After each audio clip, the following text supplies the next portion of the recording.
Today I would like to tell you about British history in the architectural aspect. England was the most powerful center of architecture.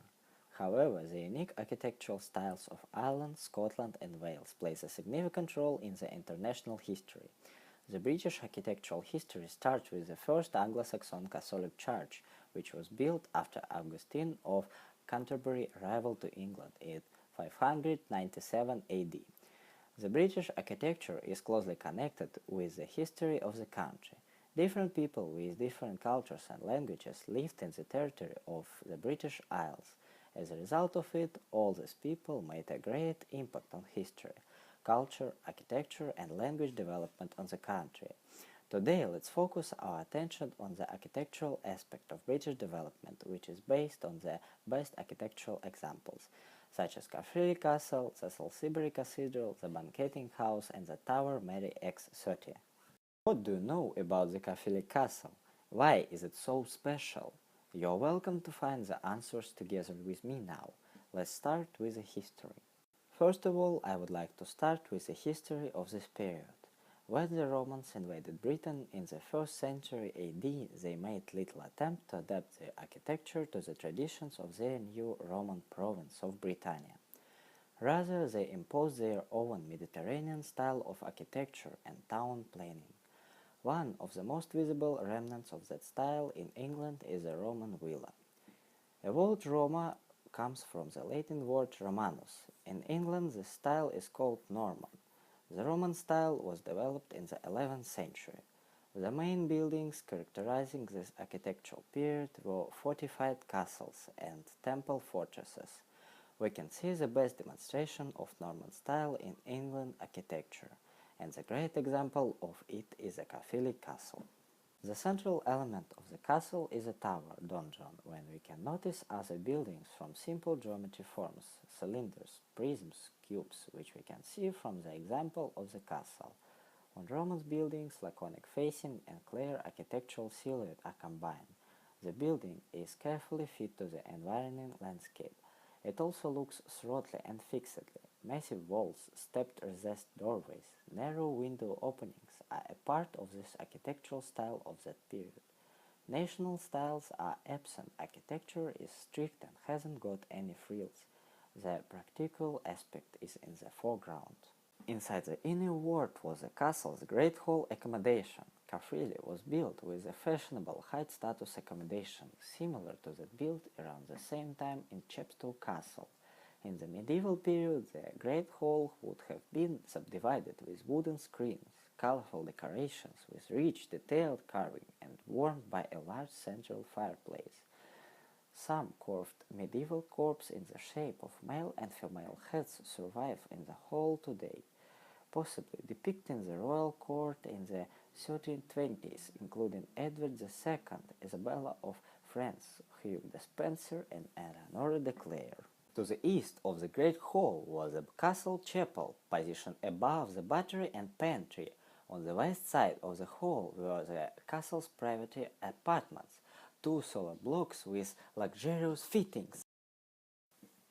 The next period in British architecture is presented by Gothic style. English Gothic is an architectural style that flourished in England from about 1180 until about 1520. As mentioned above, early English Gothic architecture began to replace Norman architecture from about 1180 and lasted until about 1250, when it gave way to decorate Gothic. Like the early forms of Gothic on the continent, the English variety arose out of the efforts of cathedral architects and masons to redistribute the downward and outward thrust of the vault, so as to build higher without the danger of collapse. Salisbury Cathedral, the second name is Virgin Mary Cathedral, is one of the best examples of early English Gothic and a unique cultural building which was created in Gothic style. It is located in Salisbury. The cathedral is one of the oldest religious buildings in Great Britain. Its foundation was based in 1220.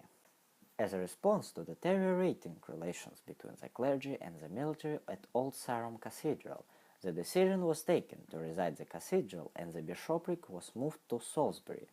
The move occurred during the tenure and Bishop Richard Poor, a wealthy man who donated the land on which it was built.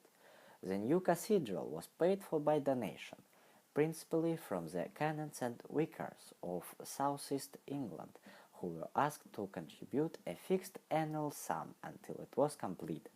A legend tells that the Bishop of Al-Sarum shot an arrow in the direction he would build the cathedral, but the arrow hit a deer that died in the place where Salisbury Cathedral is now.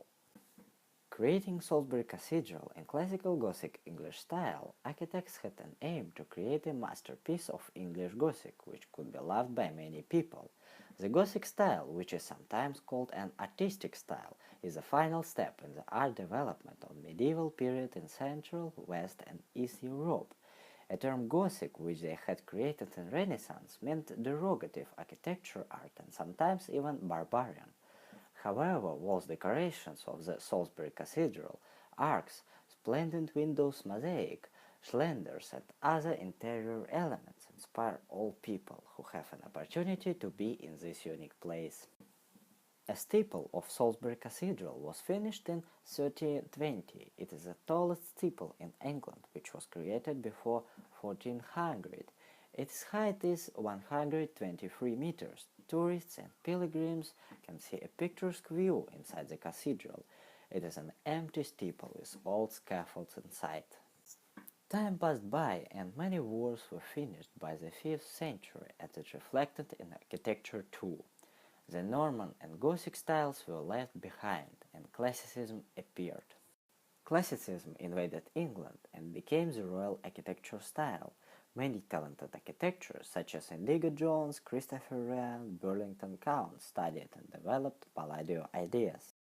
The main Classicism features are the following: harmony, simplicity of forms, geometrically regular volumes, rhythm, clear planning and proportions, usage of antique architectural elements such as columns and statues on the walls, and English features of Classicism as a combination of antique and national traditions. The best examples of English Classicism are Queen's House and Banqueting House. Let's look more closely at Banqueting House. Its architect was Indigo Jones, a fan of Palladio's works. He transferred Palladio's architecture and style into England in the 7th century and designed Banqueting House. In the English of the period, banquet had two distinct meanings. Firstly, a grand formal celebratory meal, the usual modern sense, but also a course or light meal taken in a special place away from the main dining place. In large meals, a banqueting house was most likely to be used for eating dessert, if reasonably close to the main house. Otherwise, it might be used on fine days for taking tea or any kind of drink, snack or meal. In English architecture, banqueting house is a separate pavilion-like building reached through the gardens from the main residence, which usage is purely for entertaining, especially eating. It is richly decorated, but it normally contains no bedrooms and typically a single room apart from any service spaces. The design is ornamental. There are plenty of windows, as appreciating the view is a large part of their purpose. Banqueting house is built on a slope, so that from the front only the door to the main room can be seen. The door to the servant space underneath is hidden at the back. The second half of the 20th century was the most intensive development of technology period. Breakthrough, which was done in 40 years into force of military necessity, a main, gave their results. A new stage of technological progress associated with high-tech equipment and synthesis of various areas natural sciences facilitated entry technology into a person's daily life and consequently its aesthetic concept. There are also noticeable changes in social and cultural environment. As a result, an architectural style called high-tech appeared.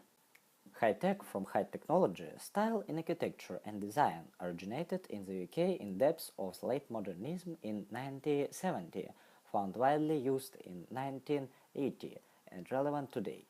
The main features of high-tech style: the use of high technology in designing, construction and engineering buildings and structures. The basis of height becomes emphasis on functionality, a minimum of decorate elements. Building in high-tech style creates the effect of turned inside out, Centre Pompidou in Paris. Ségur support structures and metal frames located on the outside of building. Today, this style is widely used for office buildings. It's practical, crisp, and businesslike. The skyscraper Mary X in London, or Tower 30 St. Mary X, it is a 40-story building located in the capital of Great Britain, whose design, executed in the form of the retina as central bearing base, is a perfect example of a high-tech style. From the top floors of a skyscraper, a beautiful panoramic view on a central part of London opens. Londoners, from the characteristic shape and a greenish stained glass, called it a cucumber or rather gherkin. The building is located in the heart of London's financial center. The skyscraper Mary X was constructed in 2001 to 2004 by a project of a popular architect Norman Foster. The cost of construction $400 million. Foster wanted to use solar lighting and natural ventilation. The building of 180 meters height turned to be economically. It consumes half as much electricity than other buildings of this type. Thank you very much for your kind attention. That's the end of my project.